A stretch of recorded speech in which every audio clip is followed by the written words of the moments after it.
Hi everyone, and welcome to another episode of GAMSAT to Med School, a podcast by GradReady, where we explore the best ways to prepare for the GAMSAT, medical school interviews, and the process of applying to medical school.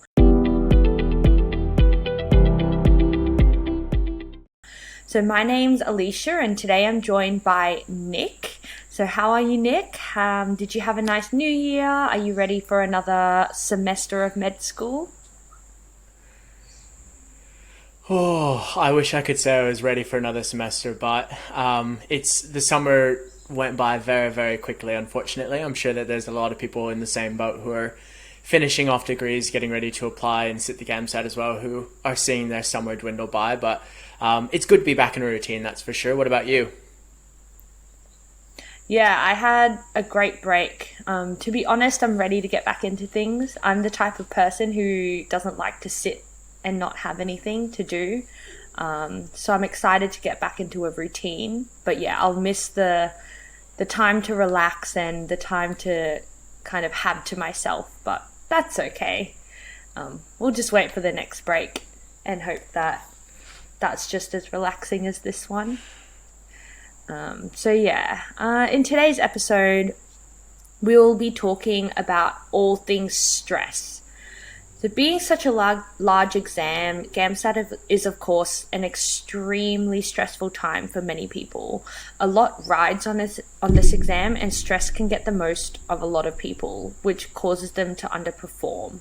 That's why today we're going to talk about stress management strategies that you can use before and during the exam to ensure that you do the best that you possibly can.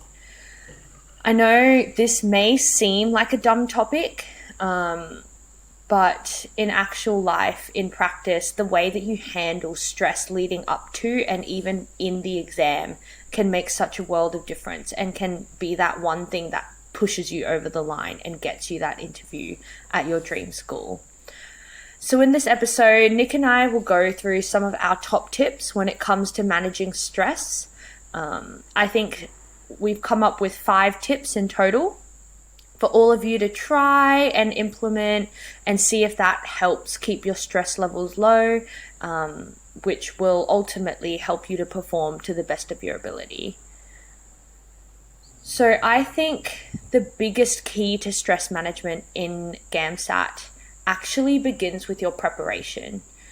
So there are a lot of ways that you can start practicing your stress management even before sitting the GAMSAT exam. If you think about it, it makes a lot of sense. Like if you develop skills and work on building up skills that will help prevent stress in the exam, you'll be able to fully concentrate on the content and the questions rather than things like time management and things like, logistics, when that's not the point of the GAMSAT. That's not what you want to be spending your brain power on. So let's get straight into it, starting with tip number 1.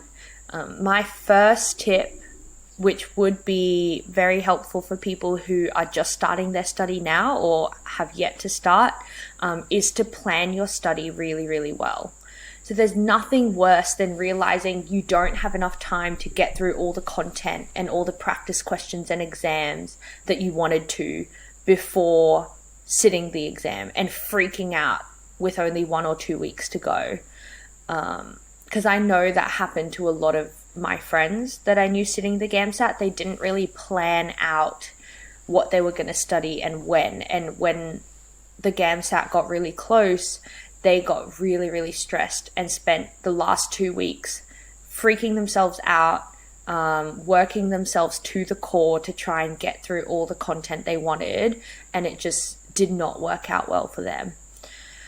So I would suggest sitting down now, if you haven't already, and write down a list of exactly what you want to finish before the GAMSAT. That will be different for everyone. Some people might want to focus more on content. Other people might have a goal in terms of the number of practice questions that they want to complete before sitting the real exam. So I guess have a think about what's important to you, what you think you need to prepare best for the GAMSAT, and write a whole list of that down. Once you know what you need to do, then you can plan your study time around other commitments like your uni assessment and work. And that will also help you to determine how much study time you need to devote to each section. And it will give you a better idea of what your days will look like, while at the same time ensuring that you're getting everything done. So I just found that having this plan also keeps you motivated. Like if I, had a plan written out and every day that was staring at me and I had to do it in order to cross it off my list, it would kind of motivate me more to sit down and actually start studying each morning. I think it also keeps your stress levels down when it comes to studying. So instead of worrying about like, oh, am I doing enough? Have I studied for long enough? Am I wasting too much time on study? Do I need to take some time off and do some hobbies? Like if you kind of plan out your time beforehand, you don't have to be thinking these things to yourself every single time you sit down. And I guess sitting down and studying without a set time and not knowing when you're going to finish, that makes studying seem like a lot more of a chore. So I feel like if you sit down and you say to yourself, I'm only going to do this for 2 hours and that's it, I can spend the rest of my day doing whatever I want, it makes it a lot easier for you to sit down and actually start that initial study. So that's, I guess, my first tip, and making sure that your study is well organized. Did you plan your study at all, Nick? Yeah, I mean, I did. I definitely could have been a lot better about generally structuring my study, and being a bit more strict about what I wanted to do each day. But I definitely broadly laid out what I wanted to get through. So I, not having a science background, I did have quite a lot of content that I wanted to get through before I did sit the exam. So it felt like quite a lot, and I tried to kind of structure each day so I had at least a rough outline of what I was going to cover. And I told myself that I wasn't going to stop studying until I kind of finished what I'd set out to do at the beginning of the day. And I think the thing that helped me with that is, so let's say that on Sunday night, I'm trying to make my plan for Monday. So I'm saying that Monday morning, I'll devote specifically to chemistry. And in the afternoon, I'm just going to be doing practice questions. So just maybe section 3 practice questions. And my goal generally would say to get through a certain number of teaching videos for a section of chemistry, and then that would be the morning plan, and then the afternoon plan would say 100 practice questions, sit down in a row, smashing them out, maybe doing somewhat of a timeline, but just making sure I got through the 100 practice questions and kind of understanding what I did or didn't get right throughout that. And the thing that helped with that, I think, is that, and I think a lot of you probably can commiserate with this a bit, is you'll have periods where you're really productive with your study, and you have periods where you're maybe not so productive, at least with your time. And so for me, it was more about setting a goal of physically what I wanted to get done, and not just saying I want to sit down for 2 hours, because 2 hours of study can vary immensely in what you actually get done. So basically, if I got through the material quickly, so if I got through my chemistry section videos nice and quick, I didn't, stuff around and go get a coffee halfway through and then grab a snack and like kind of mess around a little bit here and there, I could reward myself and actually take a break. But if I wasn't really using my time well, so if I was kind of, on my phone, on social media, I was getting distracted nice and easily, I'd basically just keep going until I finished what I'd set out to do. And that really kept me accountable to make sure that each day was full of a good chunk of study and not just a timeline of saying I'm going to study for 6 hours straight. It was more, I want to get through this content, and by kind of saying roughly what I wanted to do each day, I could kind of make that timeline to say, cool, this is going to ensure that I get through all the content I want to get through by GAMSAT day, and also I'm going to be able to do all the practice questions I want to do, or I'm going to at least get a big chunk of practice questions before GAMSAT day as well. And so yeah, made sure that I could, I was actually studying and not just justifying time spent sitting at a desk and, quote unquote studying. So I think a plan is super, super important as well to make sure you don't forget anything. So, we're constantly reminding everyone to be writing essays and don't neglect section 3 practice questions and content. So it's really important to at least set aside a few hours each week to be devoted to those tasks, especially if you're planning 20 hours a week focusing on section 3, and then you're working on top of that, or you've got family, or you've got whatever else it might be. You really need to make sure that, say 75% of your time is devoted to section 3, if that's what your, you notice that your holes in your knowledge are, you still need to make sure that 25% of your time is being spent towards those other sections, because those scores are just as important. Obviously, section 3 can be double weighted for some schools, but if you don't get a good enough mark for section 1 and 2, you're shooting yourself in the foot. So definitely make sure that you are covering everything and you're going to get through what you want to. So, and I think the other thing too is it's really easy to get lost down a big rabbit hole of section 3 content, especially. So, you find one thing out about chemistry and then that leads you to do a Google search about something you didn't understand. And then 2 hours later, you're literally still looking at that same concept when it's like, well, you don't need to know that depth. You need to know the basics and move on. So having a plan and saying, oh, I've only got through one chemistry video today and I have 15 more to go, that's kind of keeps you on track, saying, look, I need to be decisive about my time. So I think just planning overall is really helpful. It keeps you on track. It lets you know that if 2 months out of the exam, if you're kind of following that timeline or whether you need to revise. So even if you're not a big planner, set a bit of a timeline for yourself, even if it's a broad plan. I definitely could have been more strict with my planning of what I got done each day, but that's not really my personality either. But regardless, I think planning is pretty important. Yeah, definitely. I think you made a really good point about making sure you don't neglect the other sections. So if there's one specific section that you really need to work on, yes, spend the majority of your time on that, but also don't forget about the others. So I know for me, I spent a lot of time on section 1 and 2 because I knew they were my weak spot. And even though I was pretty comfortable with section 3, I still made sure I saved some time to go through that and make sure that I was comfortable with everything within that section as well, even though I was already pretty confident about it. Yeah. Just because some schools don't even look at your application unless all of your sections are above 50. So you could do amazingly in section 3, but if you don't get above 50 in section 1 or 2, half the schools in Australia won't even look at your application. So that's something very important to keep in mind. So I guess that takes us to tip number 2, which is time management. I think that time management is an essential key to being successful in the GAMSAT. And so I cannot stress enough how important it is to have a good idea of the timing of the exam before actually walking into that exam room on the big day. So I've had a lot of people ask me about the GAMSAT and how they should prepare. And my biggest tip every single time is that they should do all of their practice questions under a time limit. So I found the easiest way to go about this is to calculate how long you'll have for each question in the exam itself and to plan your study sessions accordingly. So for example, I believe that there's about 1 minute and 20 seconds per question in section 1.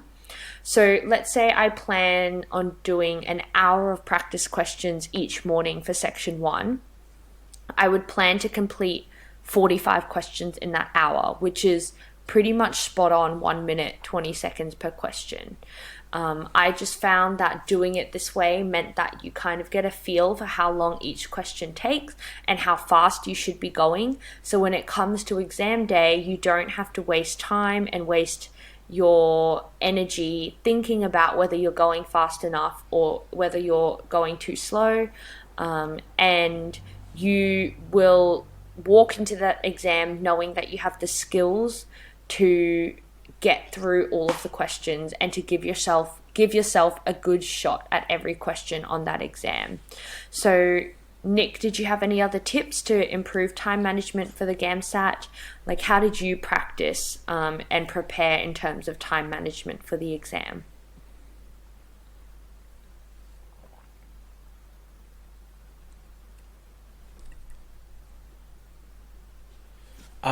So I did a pretty similar approach for timing myself to make sure that I was doing practice questions on the same timeline as what they'd be on the exam day. Because I didn't have that science background, I did focus quite a lot at the start at doing concepts, so I gave myself a fair bit of wiggle room kind of when I was sitting a couple months away from the exam when I was doing practice questions, so that if I had gaps in my knowledge on the concepts, I gave myself a bit of time to kind of look them up, Google words that maybe I didn't know, and find the definitions that I needed. But as I got closer and closer to the exam day, I was being very strict about that timeline. And when I sat the exam, it was in 90 seconds per question for section 3. Now it is 2 minutes per question for section 3. So it's just kind of knowing how long that takes in your head and being aware of kind of setting your internal clock to start going off around that minute and a half mark. So you know, okay, cool, I've got about 30 seconds left. If I can't get through it in that time, maybe I need to start thinking about skipping this question, or taking an educated guess and moving on. And so that's kind of the idea behind practicing with that timeline, is it makes it so that internal clock is kind of accustomed to that length of time, and you can relatively reliably know if you're taking too long on a specific question. And I think one thing to kind of keep in mind with that is that 2 minutes per question that you guys are going to have is taking into consideration that there are 75 questions in 150 minutes.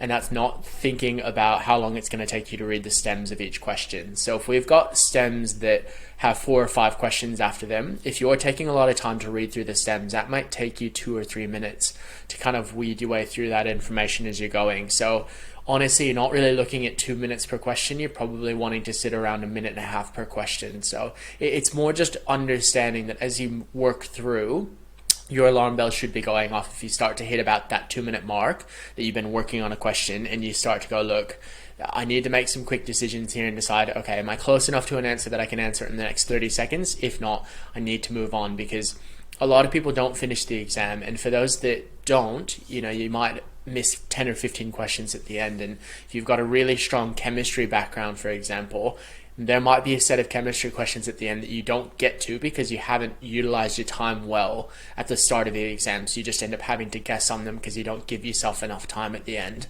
So it's really important to kind of budget your time wisely. And again, cut your losses too. If you know that it's going to take too long, there's nothing wrong with guessing and moving on. And there'll be some questions that it takes less time. It takes you 30 seconds to get to an answer. You're building up time to, I guess, be able to spend a bit more time on those other more difficult questions, or the questions that you maybe don't know how to approach straight away. But the general idea is you need to know that maybe for a 5 question stem, you're looking at spending about 10 minutes on that entire section. So as soon as you flip that page on your computer to go to that stem, you know you've got about 10 minutes sitting in your pocket to try and get to the next stem. And you know, yeah, just doing practice questions with that will give you an idea of where you sit. And you know, you're kind of thinking that for section 3 specifically, you're sitting somewhere in the ballpark of 15 stems in that section. So if you're not factoring in that reading time and say 2 minutes per stem, that's going to be a half an hour of your time that's just going to be eaten away that you're not expecting. So time management is really, really important, and not just section 3, but section 1, as Alicia mentioned as well, because you know there's all sorts of different reading passages present in section 1, to where, you know, if you're really good at reading news articles or journal articles, and there's one sitting at the end, if you don't give yourself time to get to that question because you've gotten bogged down on questions that you maybe are less likely to get right, you're going to kick yourself if you look and you flip that last page and it's something that you're really comfortable with and you can approach well. So yeah, time management is super important. No, I think so they're do you have really, anything really to add good to that, points. Alicia? I think that we'll talk a little bit later about my strategy to kind of go about that, but I think it's a similar concept to the strategy that you used in terms of time management. But I do we'll talk about it, I think, a little bit later in terms of what I did specifically. But I think in terms of time management, it just really comes down to practicing and personal preference. I know a lot of people who have tried a lot of different ways when it comes to time management and how to manage their time in the exam, and different things work for different people. So I think it really is good to practice in advance and to kind of have an idea of what works for you and how you're going to manage your time in the exam, because the way that works for me or the way that works for you may not work for every single person out there. So I think that's kind of my biggest advice, just to really play around with it and to be flexible with it until you find something that works really well for you and for your exam taking methods, I guess. So moving on now to tip number 3 that we have for you, which is to get into a routine early. So if you know you have to be at the exam center at 8 a.m., but you don't normally wake up until 10 a.m., start to slowly shift your sleep times so that by the time the GAMSAT comes around, you're not struggling to get out of bed and all groggy getting in the car on the way to the venue. So that's more of a, I guess, logistical change that you could make. But in terms of other aspects of your routine, try to keep a routine when it comes to things outside of study, such as your hobbies and your social life. I think Nick and I have spoken about this many times because I think we're both quite passionate about it. But you should not be giving up all your extracurricular activities to study for the GAMSAT. In fact, I think that having something to do other than study that you love and that you genuinely enjoy doing to break up your day can actually really, really help keep your mind fresh, and it can keep your motivation going, which can overall improve the standard of your study and the amount of study that you can get in before the exam. So pick some time for you, whether that be every day, every second day, every weekend, for you to relax and to do what makes you happy. If you think about this, you're really in this for the long haul. So, keeping time for movies and socializing and any hobbies that you have will help you get through all the ups and downs of not only GAMSAT and med school applications, but also throughout med school itself. So, you may think that you're working really hard now studying for the GAMSAT, but to be honest, once you get into med school, I would say the study only gets greater and greater and more stressful. So having those hobbies actually becomes even more important in med school when you're doing this for 4 years straight with no break. I guess you have holidays, but during the semester, you'll be expected to maintain a very high level of study. And so being able to take that time and to step away and to grant yourself that time to relax and to enjoy something that for yourself, I think is very, very important. So what do you think, Nick? Do you have a similar outlook?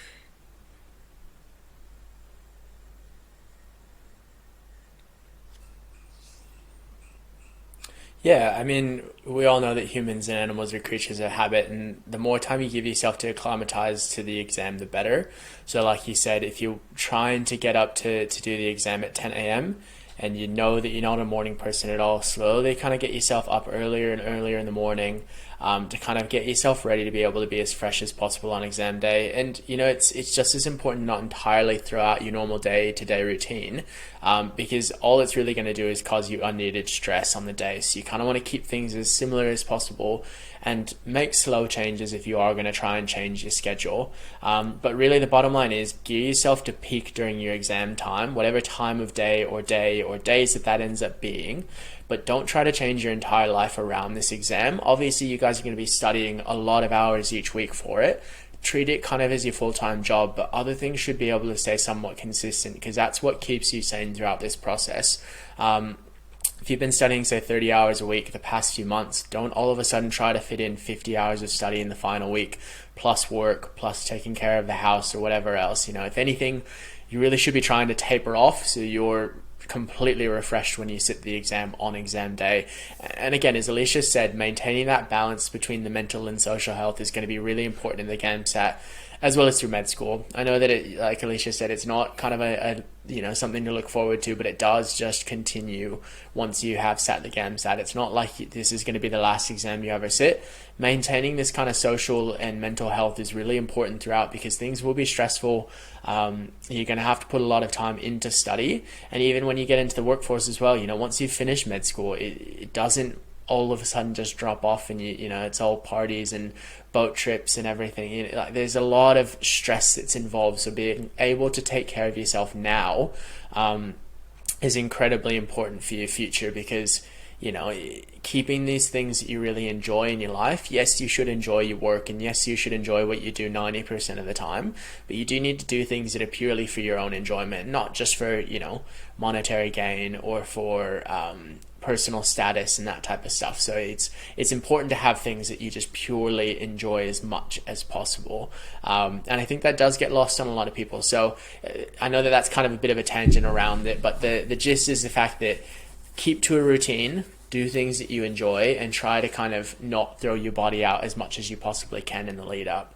And I think that kind of leads a little bit into tip number 4 for us, which we've spoken a bit about one of our previous podcasts. So if you need to, feel free to have a bit of a listen for that if you feel like it's something that you want to know more about. But it's kind of pushing a bit more into what you're actually going to be doing on exam day. And the idea is planning everything and packing everything for exam day in advance is going to be a very, very comforting thing. If you need a ride to the exam center, know who's taking you, know what time the bus leaves, know where you're parking, whatever it may be. Confirm your arrangements a few days before. If your friend's picking you up, text your friend a few days before, text them the night before. Obviously, don't be, annoying. They're doing something for you that's nice. But just make sure that they don't forget. Try to mitigate as many stressors as possible on the day, because you don't need that when it's already going to be a very stressful day. And that flows on too to making sure you have, your absolute favorite lunch that's nutritious and is going to kind of carry you through the afternoon. So you're going to get that break between section 2 and 3. So going into section 3, you want something that's nice and hearty, that's going to sit well in your stomach. It's not going to bog you down and bog your kind of your brain energy down. You're not going to be sitting there in your chair about to fall asleep. And you've got other stuff as well. You need to make sure you have all your materials ready to go. So paperwork, I think they usually require you to print off your ticket. So just having that and knowing, that you've got it in your hand. You're not trying to find a printer at 6 a.m. on the Saturday morning of the exam because all of a sudden you've forgotten that you need it printed off. And things like stationery, extra layers of clothing, have it all set out before you go to bed so that if you do need to rush around and solve some problem, you've got 12 to 18 hours to do it. And make sure that you wake up with a clear mind, so you're not trying to focus on saying, oh, where's that pen, where's that pencil, who's picking me up, are they ready to go? All that's cleared. So you as soon as you wake up, if you're someone like me that likes coffee, you can sit down, have your coffee slowly, kind of ease yourself into the day, get yourself as mentally prepared as possible, and you're not rushing around the house trying to find your ID or whatever it may be before you leave for the exam. So the idea is reducing that stress and anxiety, and all the other parts of your day can help you keep you focused on the exam and make sure you don't waste precious brain power and emotional energy on kind of those silly things that you could have easily avoided by just being a bit more prepared. And that does tie back into what we just said about taking care of yourself leading up to the exam. Don't try and do silly things that your body's not used to. Don't go for a 10K run the night before the exam, because you will be sore if you don't run. It's just kind of simple things like that now's not the time to learn some brand new skill that you've never tried to pick up before. Wait for you after the exam. You have plenty of time waiting for exam results to come out. Try to kind of just maintain the status quo, keep to your study, keep to your social engagements, and try not to stress yourself out too much, because I think everyone can agree, for those of you that have sat the exam before, it is stressful. So do what you can to take care of yourself. But I think Alicia, that's do you have any thoughts on that? Tip for everyone. It's something that's so easy to do, and I think a lot of people forget about it and don't really consider it, and then when it comes to the day, they realize they should have prepared it before, and then that just builds the stress and makes everything 100 times worse. And so just having that little bit of foresight and planning it in advance, and they're not hard things to do, making sure your pen is in your bag or your pencil is in your bag before you leave, making sure you have your ID on you or even put it in your bag the night before. Things like that don't take very long, but they can make a world of difference when you're really stressed, when you're, already in a quite anxious state, where anything going off or going wrong can really set you off. And so just putting yourself in the best possible position so that nothing like that would happen, It's just something that I think is a no-brainer and something that everyone should be doing before the exam. Yeah, so I guess now we've spoken about everything you could do leading up to the exam, all the way up until like the night before the exam. So that takes us nicely into tip number 5, which will be kind of about exam day stress management. So now that we're at the big day, all your preparation is complete, you have to ensure that you can manage your stress within the exam to allow you to perform to the best of your ability. Like, you've done all the hard work, you've put in the time, you've put in the hours. Now is your time to shine and your time to show the examiners what you can do and, you know, how well you have prepared for the exam. And so doing everything you can to ensure that you can prove that to the examiners should be your main goal. So I think I came up with a couple tips personally, and Nick also came up with some to help with this. So my first tip, which may sound really stupid, but I think it's really helpful, is to actually practice breathing. Now, you're probably sitting there being like, Alicia, what in the world are you talking about? We don't even need to think about breathing in day-to-day life. Like, why should we bother using our precious brain power concentrating on breathing during the GAMSAT? Well, believe it or not, breathing exercises, or more specifically deep breathing, has actually been shown to voluntarily regulate your autonomic nervous system. And that can help lower your heart rate, regulate blood pressure, and actually help with relaxation.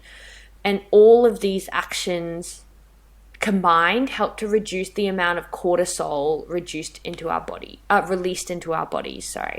And so cortisol is our stress hormone. So by reducing the amount of cortisol released, that's inherently reducing our stress levels.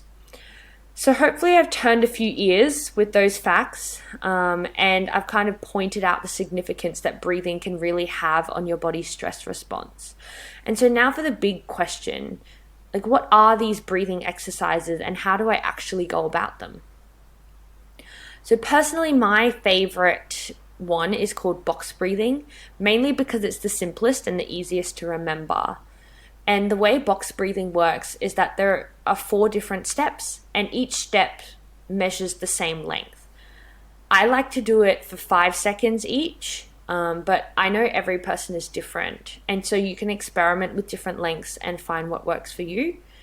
The way it works is that you breathe in for 5 seconds, hold at the top of your breath for 5 seconds, then you breathe out for 5 seconds and hold at the bottom for 5 seconds. You then repeat this as many times as you need or that as you want until you feel calmer, you feel more relaxed. I know people personally who do this exercise, but with 10 seconds for each step.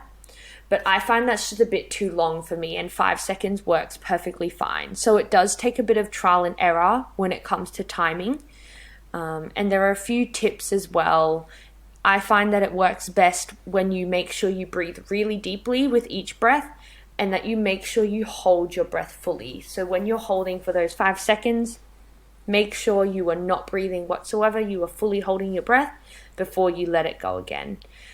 If I felt like I was losing control during the exam, or even just before or after the exam, I would close my eyes and just do box breathing. I wouldn't obviously spend too much time on it, but I'd maybe do, 3 or 4 rounds of box breathing, and then I'd get straight back into the exam.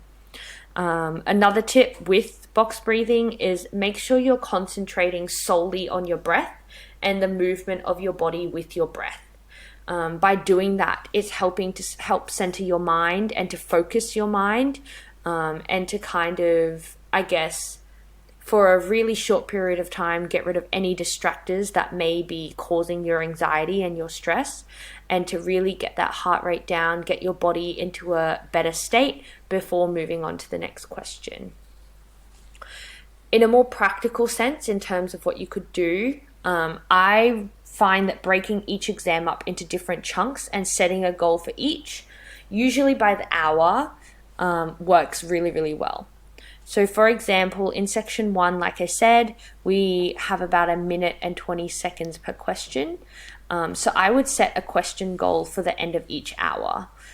So I guess in terms of what we were talking about before, after the first hour, I would check in and I would expect to have done 45 questions by that point.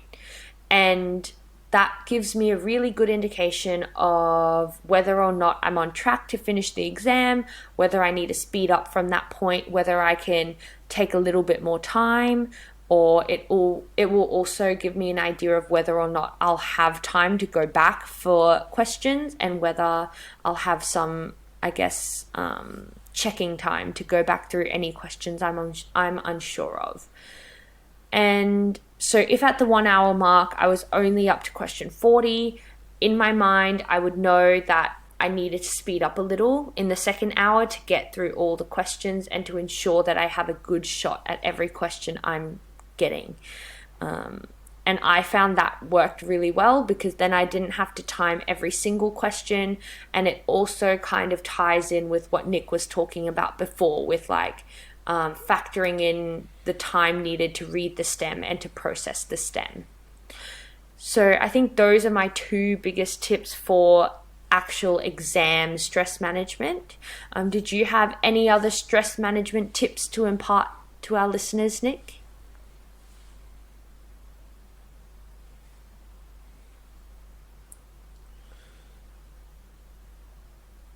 Yeah, I think I would say that, for those of you who don't want to maybe utilize deep breathing techniques for general relaxation and maybe worried it's going to take up too much of your time on the exam, do not underestimate the value of literally just taking a couple seconds to take a few deep breaths and refocus yourself. And again, the idea behind it is the exact same. So, what you find focuses you might not work for someone else and vice versa.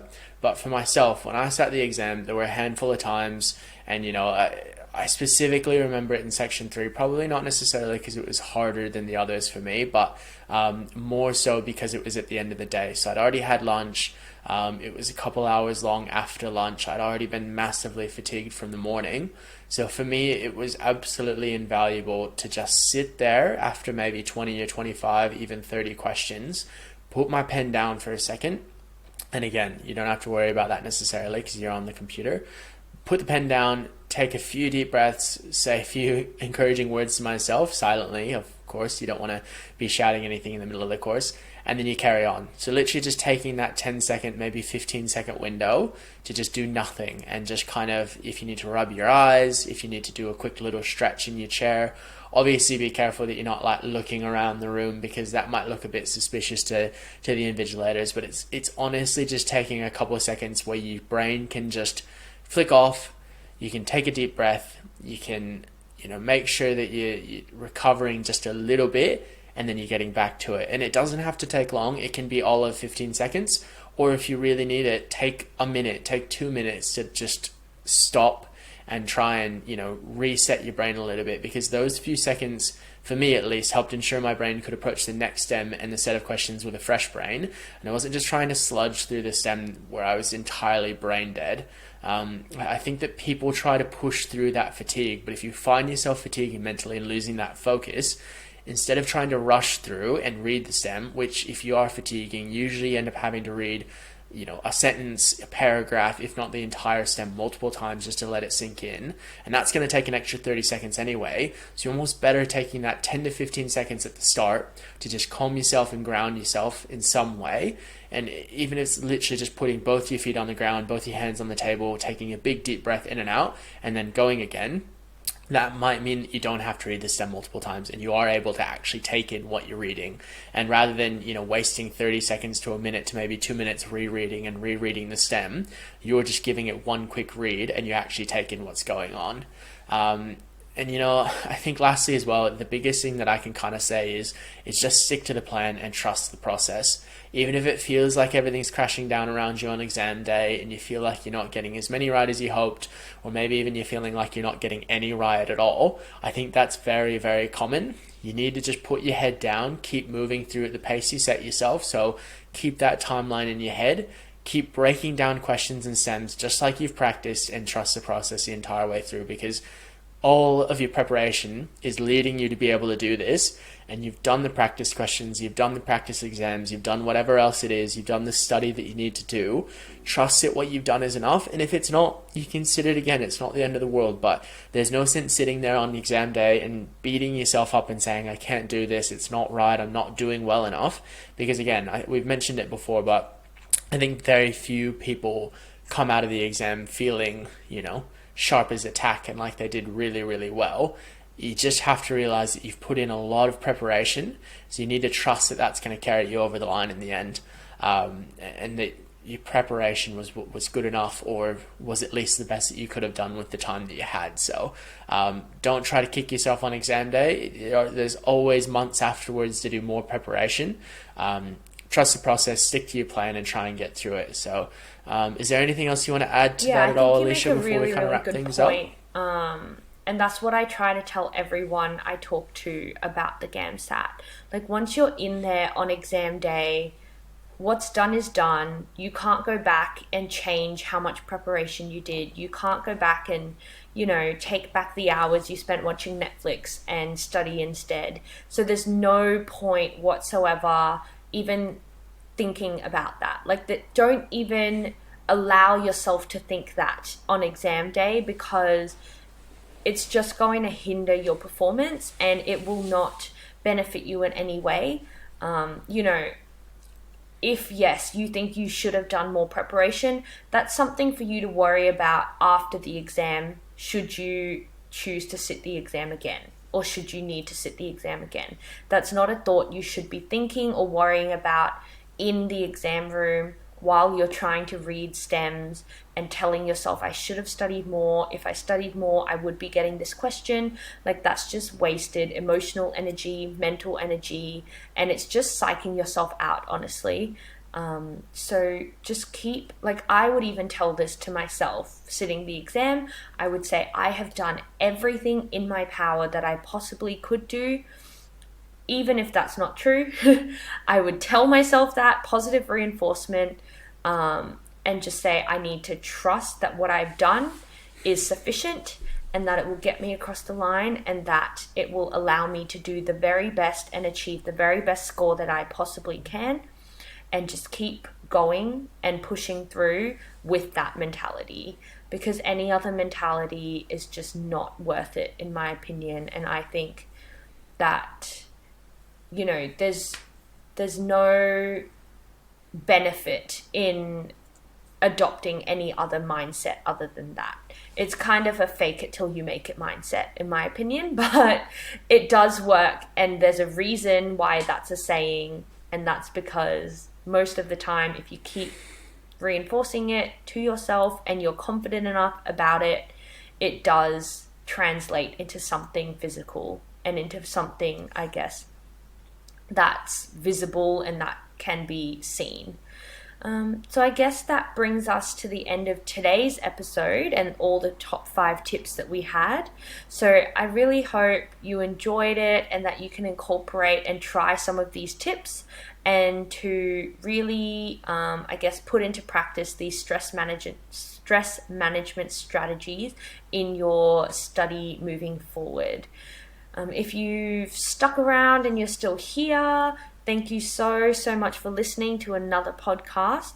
And we look forward to putting out another one really soon. I know Nick and I really enjoy recording it, and we love kind of giving away some of our tips and helping as many people as we can when it comes to preparing for the GAMSAT. So as always, let us know if you have any podcast requests or what you would like us to do, and we'll do our very best to get that out for you. But other than that, I think that's all from Nick and I today, and we will see you next time on GAMSAT to Med School. Bye.